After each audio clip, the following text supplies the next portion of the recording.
అనంతపురం జిల్లా రాయదుర్గం వైఎస్ఆర్ కాంగ్రెస్ పార్టీ అభ్యర్థిగా మాజీ ఎమ్మెల్యే కాపు రామచంద్రారెడ్డి మరోసారి బరిలోకి దిగారు. ఇప్పటికే మంత్రి కాలువ శ్రీనివాస్ ప్రాతినిధ్యం వహిస్తున్న రాయదుర్గం నియోజకవర్గం సంబంధించి ఎలాంటి హామీలు నెరవేరాయి, తర్వాత ప్రభుత్వ వైఖరి ఏ విధంగా ఉందో ఒకసారి కాపు రామచంద్రారెడ్డి గారితో ఒకసారి మాట్లాడదాం. కాలువ శ్రీనివాసులు మంత్రిగా అభివృద్ధి చేసినానని చెప్తున్నాడు, కానీ అభివృద్ధి పేరుతో ఆయన కేవలం అవినీతి మాత్రమే చేయడం జరిగింది.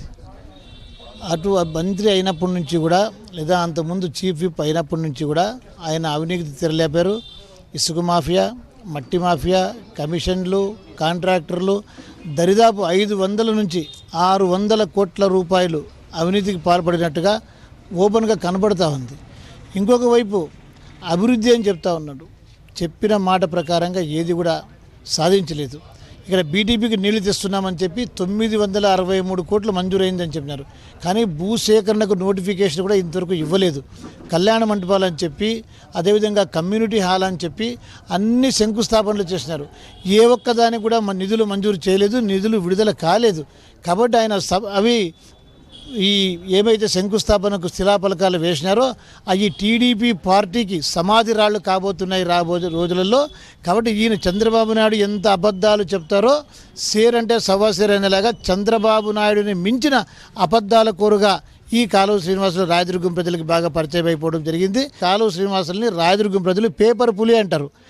అది కమ్యూనిటీ హాల్ అంటే పేపర్ మీదే ఉంటుంది, కళ్యాణ మండపం అంటే పేపర్ మీదే ఉంటుంది, డ్యాము బీటీపీకి నీళ్ళు వస్తాయంటే పేపర్ మీదే ఉంటుంది.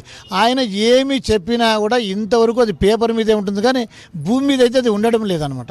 కాబట్టి ఇంకొక అభివృద్ధి గురించి మాట్లాడుతున్నాడు.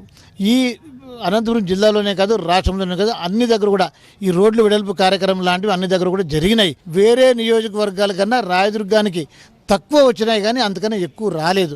కాబట్టి అతను మొత్తం చెప్పేది బోగస్ మాటలు, అబద్ధపు మాటలే. ఎంతకాలం కూడా ప్రజల్ని అతను అవినీతి చేయడము, అబద్ధాలతో ప్రజల్ని నమ్మించడము, ఇదే విధంగా 5 సంవత్సరాలు కూడా పూర్తి అయిపోయింది. ఇప్పుడు 5 సంవత్సరాలు అయిన తర్వాత ఎన్నికల కోడ్ వచ్చిందే ఆ రోజు మధ్యాహ్నం కూడా 200 కోట్లతో భూమి పూజ అని చెప్పి చేసినాడు. 4.5 సంవత్సరాలు చంద్రబాబు మోడీ జోడీ అని చెప్పి పిలుచుకున్న వాళ్ళు ఈరోజు మళ్ళీ మోదీకి మనల్ని అంటగడుతూ ఉన్నారు.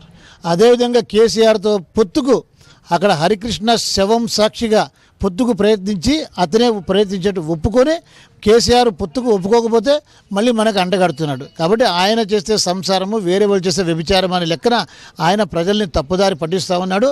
అతనికి ఏ దారి పట్టించాలో ప్రజలకు బాగా తెలుసు, సరైన దారే పట్టిస్తారు.